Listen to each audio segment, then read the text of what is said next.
जय श्री गणेश दोस्तों। हमारी आज की कहानी है हृदय परिवर्तन। कहानी अच्छी लगे तो प्लीज चैनल को सब्सक्राइब कर लीजिएगा। अब शुरू करते हैं कहानी। मौसम के बदलाव का रुख भांपने में किसी न किसी को महारत हासिल रहता है और स्त्रियों को अपने घर गृहस्थी में मेहमानों का आवागमन शायद ही आनंदित करता हो। नाक पर गुस्सा लिए मीता की बड़बड़ाहट चालू थी। अब फिर वे लोग आने वाले हैं, खुद तो मौज मस्ती करेंगे, सामत आएगी हमारी। कौन आ रहा है, जरा मैं भी तो सुनूं। वरुण को अस्पताल जाने की देर हो रही थी, अतः जुराबी पहनता पत्नी की ओर देखा। तुम्हारे भाई भाभी बच्चों के साथ। मीता साड़ी का तह लगाने में व्यस्त थी। इसमें चिंता की क्या बात है, उनका घर है, जब चाहे आवे, कोई रोक थोड़े ही है। गाड़ी की चाबी लिए वरुण आगे बढ़ा। मीता शिकायती लहजे में बच्चों का हाथ खींचते गाड़ी पर बैठ गई। वरुण डॉक्टर है, जिस पेशे का प्रथम उसूल समय की पाबंदी। मीता कॉलेज में पढ़ाती है, उसको भी समय पर पहुंचना आवश्यक होता है। दोनों जल्दी में थे, बच्चों को स्कूल छोड़ना, अतः बात जहाँ थी वहीं रह गई।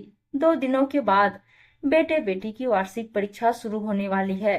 मीता का मनोमस्तिष्क उसी को लेकर तनावग्रस्त है। कॉलेज से आकर बेटा बेटी को पढ़ाने बैठी, वह एक ही गलती बार बार दोहराने लगा। मीता झुंझला पड़ी। इस बार तुम्हारा फेल होना निश्चित है। पढ़ने में मन नहीं लगता, और कल तुम्हारे चाचा चाची आ रहे हैं बाल बच्चों के साथ। जब जब तुम लोगों की परीक्षा रहती है, उसी समय वे लोग डिस्टर्ब करने आएंगे जरूर। पता नहीं उन्हें मुझसे और मेरे बच्चों से कौन सी दुश्मनी है। वरुण अस्पताल से आकर चाय की कप मुंह में लगाया ही था। उसे मीता का यूं बात बात पर झीकना बुरा लगा। तुम्हारे बच्चों की परीक्षा है तो कोई आए जाए नहीं, बिना किसी कारण के कलेश करने का तुम बहाना ढूंढती रहती हो। फिर क्या था? मीता चिल्लाने लगी। मैं कलेश करती हूँ? छोटे बच्चों को पढ़ाना कितना कठिन कार्य है, कभी पढ़ाओ तब समझो। उनके बच्चों की परीक्षा हो गई, मौज मस्ती के लिए यहाँ आ जाते हैं। अपने साथ साथ दूसरों के दुख सुख का भी ख्याल रखना चाहिए। खूब पढ़ाती हो अपने बच्चों को, दोनों का रिपोर्ट कार्ड लाल धब्बों से भरा रहता है। वरुण चिढ़ गया। यह तुम्हारे बच्चे क्या लगा रखा है? इन बच्चों के पिता हो तुम क्यों नहीं समय निकाल कर पढ़ाते इन्हें? हर खराबी के लिए मुझे ही जिम्मेदार ठहराते हो। संयुक्त परिवारों में रहकर निभाना तलवार के धार पर चलने के बराबर है। और ये मेरे कोख जाए, अपने चाचा चाची और उनके बच्चों का साथ पा पल भर में उनके रंग में ही रंग जाते हैं।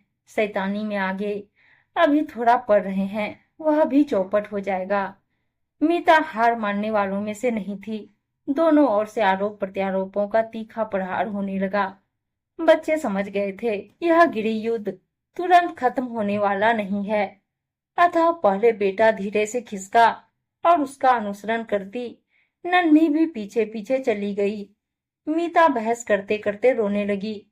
वरुण को यूं उच्च शिक्षित पत्नी का छोटी छोटी बातों को तिल का तार बना लड़ाई करना, रोना बिल्कुल पसंद नहीं आता था।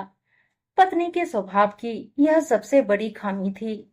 वह अपनी ही बातों समस्याओं को तरजीह देती और आए दिन फसाद खड़ा करती। फलतः वरुण का मन खट्टा हो जाता। वरुण का छोटा भाई करुण दूसरे शहर में रहता था।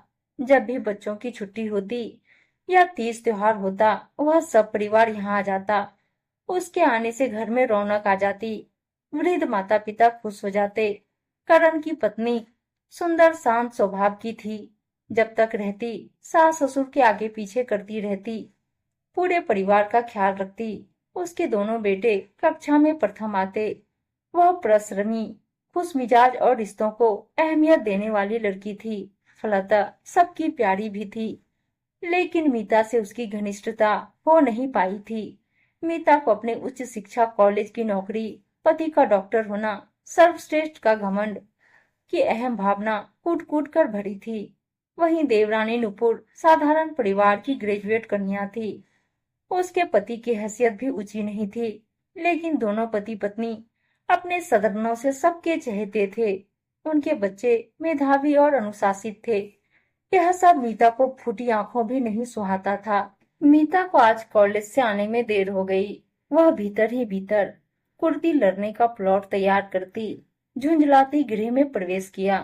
क्या देखती है, देवरानी नुपुर इसके दोनों बच्चों को बैठाकर तन्मयता से पढ़ा रही है और बच्चों को ऐसा मन लगाकर खुशी खुशी पढ़ते देख उसे अपनी आंखों पर सहज विश्वास नहीं हुआ। अरे वाह, आज बहुत पढ़ाई हो रही है। नुपुर सहम गई। दीदी, छोटे बच्चों को पढ़ाने लायक हूँ। मीता का अहंकारी छोटा दिल यह सब मानने को तैयार नहीं। लेकिन उस दिन से एक परिवर्तन हुआ। मीता के बच्चों को पढ़ाने, खिलाने, सुलाने की खुली छूट नुपुर को मिल गई। देवरानी जेठानी के चारों बच्चों के धमा चौकड़ी से हवेली गुलजार हो उठा। वृद्ध सास ससुर को भी आनंद आने लगा। बच्चों की परीक्षा खत्म हुई। मीता अपनी नौकरी को ज्यादा समय देने लगी और नुपुर बच्चों को कभी इस पार्क, कभी म्यूजियम, दर्शनीय स्थलों का सैर कराने लगे। बच्चों के नीरस जीवन में बाहर आ गई। नुपुर जेठ जेठानी के खाने पीने, पसंद नापसंद का ध्यान रखती। फलतः मीता और वरुण पति पत्नी के रिश्ते में मिठास घुलने लगी। आज बच्चों का परीक्षा फल आया। दोनों बच्चे सभी विषयों में उत्तीर्ण थे, एक भी लाल धब्बा नहीं। डॉक्टर वरुण उछल पड़े। वाह नुपुर, तुमने तो कमाल कर दिया। कितना अच्छा होता करुण अपना ट्रांसफर यहीं करा लेता और सब साथ रहते। बताओ तुम्हें क्या उपहार चाहिए। नुपुर कुछ बोले कि इससे पहले ही अपने स्वभाव से मजबूर मीता कलह करने के लिए आगे बढ़ी कि तलमलाकर गिर पड़ी। सिर फट गया, पैर मुड़ गए।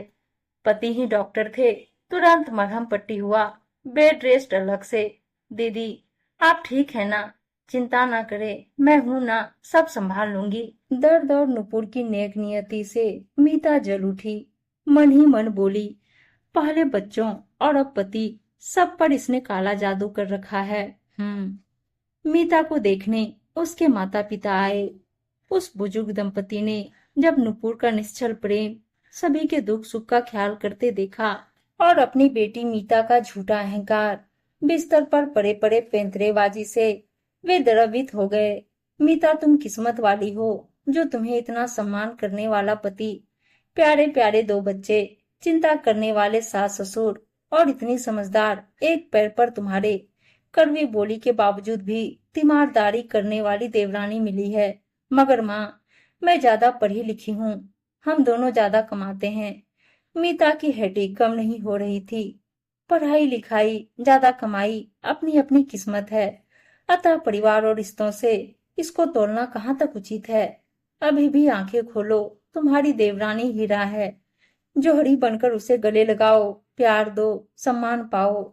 माता पिता चले गए, लेकिन मीता के सामने एक प्रश्न छोड़ गए। देर से ही सही, मीता ने स्वीकारा। नुपुर, यहाँ आओ, मेरे पास बैठो और बताओ तुम्हें क्या चाहिए। जेठानी की आंखों में अपने लिए प्यार और हृदय परिवर्तन देख नुपुर का दिल भर आया। सब कुछ मिल गया दीदी। दोनों के सम्मिलित खिलखिलाहट से चारों ओर खुशियां बिखर गई। आपसी मेलजोल, अपनों का प्यार, साथ सर्वोपरि। उम्मीद है दोस्तों कहानी अच्छी लगी होगी और अच्छी अच्छी कहानियां सुनने के लिए चैनल को सब्सक्राइब और वीडियो को लाइक शेयर जरूर कर दीजिएगा। धन्यवाद दोस्तों।